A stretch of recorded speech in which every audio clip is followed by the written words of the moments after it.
ਵਾਹਿਗੁਰੂ ਜੀ ਕਾ ਖਾਲਸਾ ਵਾਹਿਗੁਰੂ ਜੀ ਕੀ ਫਤਿਹ. Welcome to this segment of Khoj Gurbani's a-sabad-a-day. The recitation for the day is Maj Mahalla Chautha.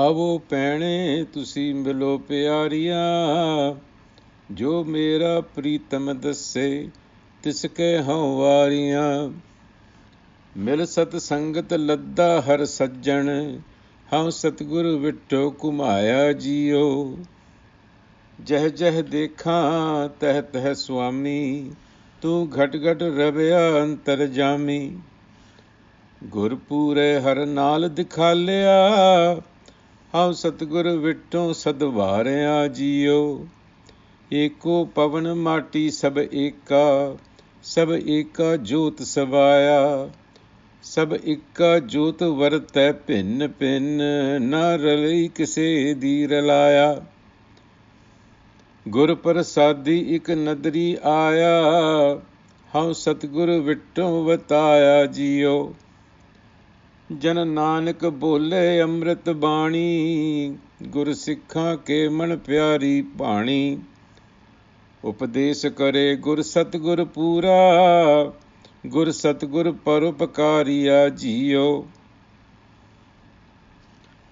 So this passage captures in the first stanza the longing of a seeker who's been symbolized as the receptive feminine principle. Aavo Bhaine Tusi Milo ਪਿਆਰਿਆ ਜੋ ਮੇਰੇ ਪ੍ਰੀਤਮ ਦਸੇ ਤਿਸ ਕਹਉ ਵਾਰਿਆ. This is a calling out to sisters. That's the feminine principle, representing the search for the like-minded, those who are on the path. And then it's followed by an expression of gratitude, adoration for the enlightener, the Satgur, whose teachings made union with the beloved self possible. Mil sat sangat ladda har sajjan, how Satgur vitto kumya jiyo. So the idea here again has been expressed before. The search for the self, the longing for the self, the need for like-minded sangat, presenced by the Satgur. These elements are absolutely essential on the path of Sikhi. And then the paradigm shift comes around as a result of the teachings, which are then reflected on in Sangat. And what is this paradigm shift? It's really a discernment, and it's called Vivek Buddhi in Gurmat. And what this discernment does is it enables the mind to perceive not only the oneness, the unity behind the apparent diversity of the universe, Jai Jai Dekha Tata Swami, that Ghat Ghat Ravya Antarjami, but also the self behind us, within us. Not only is the self manifest everywhere, but the self is also within us. Gurpure har naal dikhalya, naal, with me. How Satguru vitto sadvarya jiyo. So this is gratitude, gratefulness, adoration unto the Satguru for having revealed and given us this discernment. And then in the third stanza is a reaffirmation of what has been perceived through intuitive awareness, which the Satgur has bestowed upon us. And the intuitive awareness is of all bodies being made from the same clay, the same spirit being present, the same animating spirit being present in all of us. Eko pavan mati sab eka. Sab eka jot sabaya. So there is a mix of light and earth. In other words, mental structures, physical bodies, the mix. It is the same one behind all of this. And yet, everyone is unique and different identities cannot be mixed. We all look different, have different fingerprints, have different voices. In other words, we are all unique. This is the the beauty of this universe. Sab ikka jyot varte pin pin. There's one light, but it manifests pin pin in different ways. The manifestations are limitless. Na ralaya kaseda ralaya.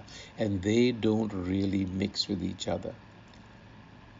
So that's really something that would inspire in us a sense of vismad, awesomeness. It is just beyond reckoning. Gur prasadi ke nadri aya, how Satgur vitto vataya jiyo. That's why this repeated Satgur vitto varya kol kumai adoration, because it is awesome to be able to see this.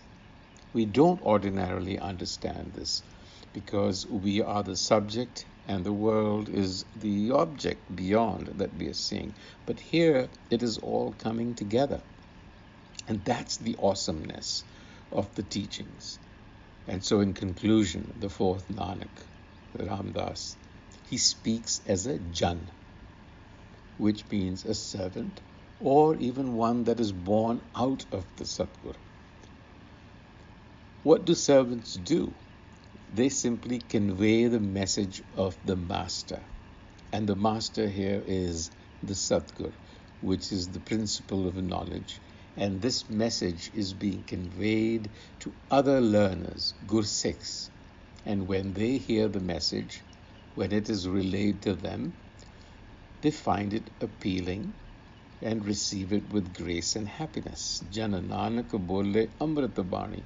So it is Jana Nanak that is speaking on behalf of the Satgur.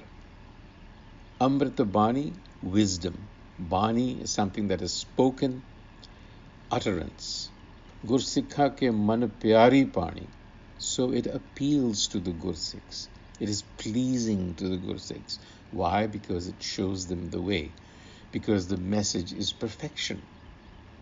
Upadesh kare Gur Satgur pura. The Upadesh is pura, perfect. The deliverer is perfect. Satgur is perfect. Because the Satgur Parupakari Ajiyo, the Satgur, the enlightener, is the great benefactor. So really, two things going on in this passage. One, the need for search. So you have to have within you the desire or the longing. Second, the need for true congregation, Sangat. And that Sangat is incomplete without the Satgur. So these three elements must be present for you to get the discernment of being able to presence. You don't see this unity, you presence it within you because it is not of the senses. It is intuitive. So you presence the unity and then you understand how everything is interconnected. Once you have that discernment, which is what Guru Nanak's basic postulate is, the one in many, the many in one, ek and ek, then you begin to understand what your purpose might be, because it does several things. For one thing, if you see the same spirit behind everybody else, there's no possibility of any kind of hate. And two, you begin to see the larger purpose at play. And so you begin to look beyond your own belly and immerse yourself into doing real good in the world. With that thought, until the next time, Waheguru Ji Ka Khalsa, Waheguru Ji Ki Fateh.